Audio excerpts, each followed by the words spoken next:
이번 시간은 부동산 이용 개발 관리 마케팅 두 번째 요약 강의로 가기로 할게요.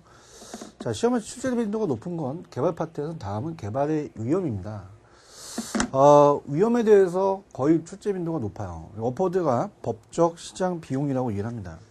그러니까 법적 위험은요, 법률적이라는 것은 내가 토지를 매입했는데 토지가 개발지향구를 묶이거나 투기지구를 묶였어요. 그럼 어떻습니까? 법을 잘 몰랐죠. 그래서 법률적 위험 부담을 최소화하기 위해서는요, 이미 우리가 이용계획이 확정된 토지를 구입하는 것이 좀 비용이 들지만 법률적 위험을 줄일 수가 있어요. 커다란 게 시장인데요. 자, 시장은 부동산 개발 후 장래 수요, 가격, 이자율 등이 시장 상황이 불확실합니다. 그래서 시장 위험 부담을 최소화하기 위해서는 이제 앞쪽에서 봤던 시장성 분석이나 시장 분석을 해서 최소화시키고요. 자, 비용이라는 것은 추가적 비용이에요. 내가 개발 비용이 많이 들어가서 위험한 게 아니라 이 추가적인 비용이 더 들어갑니다. 개발 기간이 길수록 인플레이션이 심할수록 더 들어가요. 이건 줄이기 위해서는 이제 최대 가격 보증 계약을 맺어서 그 이상 올리기 못 받게 하는 거죠. 그래서 그런 식으로 이제 세 가지가 있다. 이렇게 해서 여러분이 체크하십시오.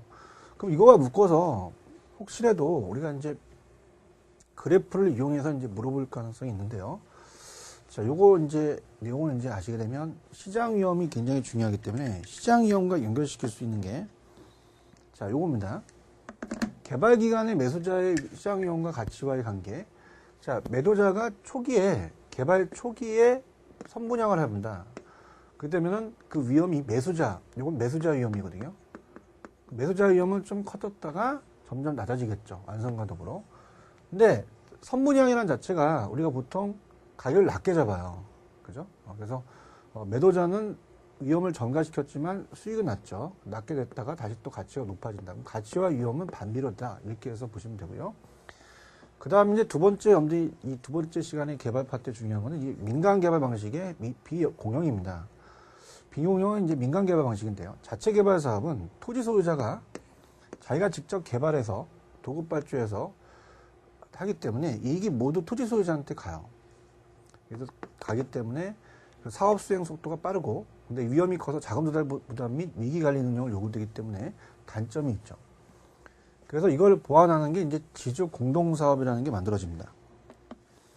그래서 말 그대로 지주 공동사업이라는 자체는 자, 토지 소유자는 토지만 되고요. 그 다음에 개발업자가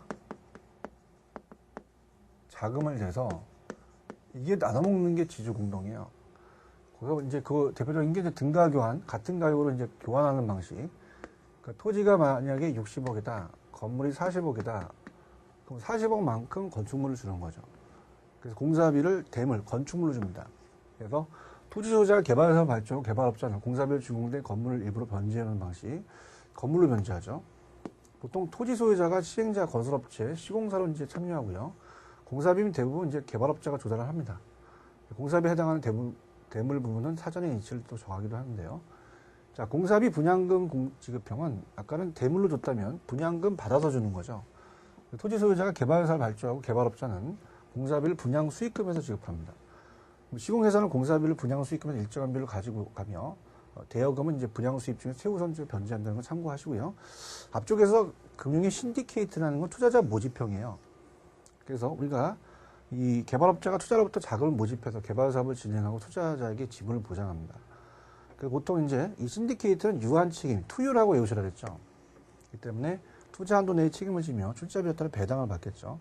개발업자는 무한 책임의 관리 운영에 책임이 있고 사업계획 완성을 해산하는 경우가 일반적이다. 앞쪽에서 배우셨어요. 그 다음에 이제 사업 수탁입니다. 사업 수탁과 토지 신탁이 좀 출제 빈도가 높아요. 좀 전에 이제 이 공사비 대물 변경이 대표적인 등가 교환이죠. 그래서 개발업자의 부담으로 건물 완성된 건물을 개발업자와 토지 소유자 일정 비율 나누는 방식이에요. 완성된 건축 면적을 토지 가격과 건축비로 나누는 거죠. 자, 사업 수탁과 토지 수탁에 비교하는 방식이 많이 나옵니다. 얘는 사업만 수탁했지 토지 소유권은 넘어가지 않아요. 건물의 기획에서 완성 후 관리 운영까지 사업 실시 전반에 개발자에게 그냥 위탁하는 겁니다. 그러니까 토지가 넘어가지 않기 때문에 사업이 토지 소유자 명의로 그냥 가죠. 개발자는 업무에 대응해서 신탁에 따른 위험을 부담해 소유자에게 수익을 보증하죠. 그 다음에 사업 주체가 토지 소유자가 되며 건물 소유권도 토지 소유자가 다 기록이 되는 거죠. 근데 얘와 비교되는 게 토지 신탁 방식은 굉장히 중요한 게 토지 소유자가 토지를 신탁회사한테 위탁하고 신탁회사는 수익증권 발행 및 토지를 개발, 관리 처분하는데요. 자, 근데 중요한 것은 다른 건 다 유사하나 사업수탁과 이 형식적으로 소유권이 이전되는 게 중요합니다. 우리가 공시법 시간에 부기등기라는 얘기 들어보셨잖아요. 그래서 사업회사는, 신탁회사는 비용 및 수수료를 제외한 수익을 또 수익증권 소유자한테 지급한다.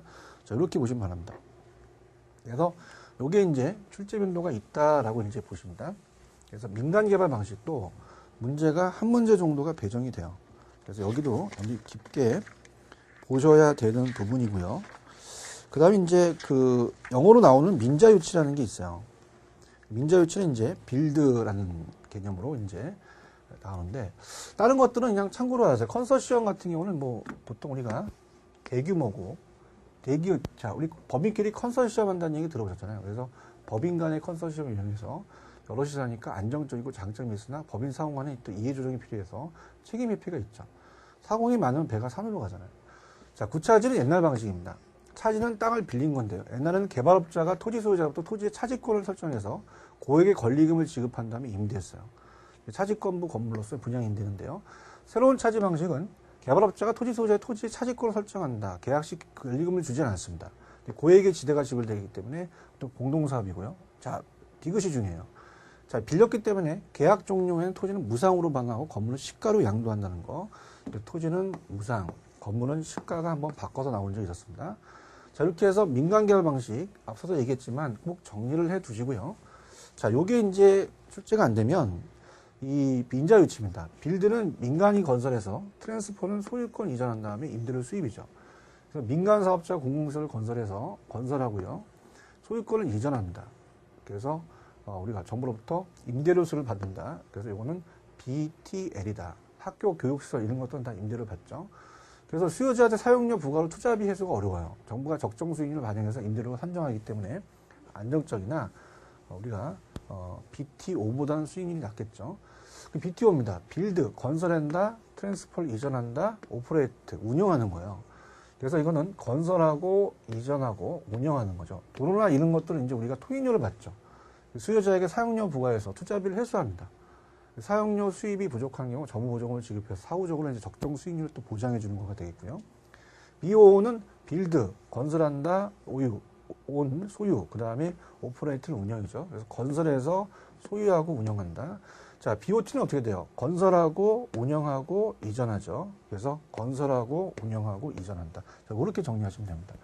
그래서 이거는 순서가 한번 나온 적이 있었기 때문에 순서를 꼭 기억을 하셔야 되고요. 그 다음에 이제 부동산 관리 파트입니다. 자, 우리가 이 인구가 도시로 이제 물리다 보니까 단독에서 공동주택으로 가서 이 건물이 대형화 고층화되고 건축기술이 발달되고 부재 소유자 요구는 위탁 관리를 낳게 해요. 관리에 대한 필요성도 한 문제 정도 나오고요. 관리의 내용이 복합개념이 법경기라고 배웠죠. 그래서 법률 쪽이 협이면 전체가 강입니다. 자, 기술 쪽은 어떻게 돼요? 우리가 물리적이나 기능적, 우리가 요게 협의죠. 요게 이제 법률 쪽이고, 기술은 유지, 경제는 경영, 보존 등기한다는 얘기 들으셨죠, 그죠? 그래서 이제 기술적은 물리기능하자 조치미 예방 협의고요. 전체가 강이고, 경제적은 수익과 관련되고요. 법률적은 법과 관련되죠, 그죠? 이렇게 보시면 되고요. 자, 구체적으로 그러면 얘네들을 한번 보도록 할게요. 얘네들은 이제 보게 되면, 자, 우리가 기술적이라는 자체는 경계를 측량합니다. 측량사가 하죠. 근데 이제 우리가 낮이 같은 경우는 그냥 있지 않고 돈을 받는 겁니다. 주차장, 이렇게 경제적이고, 토지 도난이라는 자체는 토지를 누가 훔쳐간 게 아니라 내 토지 소유권이 남한테 넘어간 거예요. 이것도 법률적이죠. 권리, 조정, 불법, 법률적, 지목 변경, 이건 당연히 법률적이죠. 그 다음에 이거는 위설, 안, 전으로 가세요. 자, 우리가 안에 있는 우리 위와 혓바닥 설이 안전해야지 오래 먹고 살죠. 그러면 청소 중요하고, 그 다음에 이 보일러실 설비 중요하고, 보안관리는 밤새 방법, 우리가 보험에 가입해서 재보험에 안전대책을 하는 거고요. 예방은 미리 예전에 방지하는 거예요. 그래서 위설안전. 근데 보존관리는 제가, 보존은 법률적이었습니다. 근데 이건 보존이 아니라 보전이다. 이렇게 해서도 구분을 하셔야 되고요. 그 다음에 인력관리라는 게 중요합니다. 손익분기 회계는 다 경제적인데, 인력관리가 관리원의 적재조수에 배치시키는 것도 경제적 관리라는 거 중요하고요. 자, 시험 문제 예약이나 계약이 나오면 무조건 법률적이에요. 임대차 예약 계약, 부대시설 이용 계약, 고법상 규제라는 건 당연히 법률적이죠. 그 다음에 일상적 하는 것은 우리가 늘 하는 거고, 예방적은 미리 문제를 발생하기 전에 하고, 대응적 문제 발생 후인데요. 예방적이 가장 임차인이 그 비용을 줄이는 게 가장 중요하다는 거, 이렇게 정리하시면 돼요. 자, 이렇게 해서 우리가 관리 파트의 이 전반적인 기초적인 것만 좀 봤어요. 그래서 그렇게 해서 정리를 해주시기 바랍니다. 수고하셨습니다.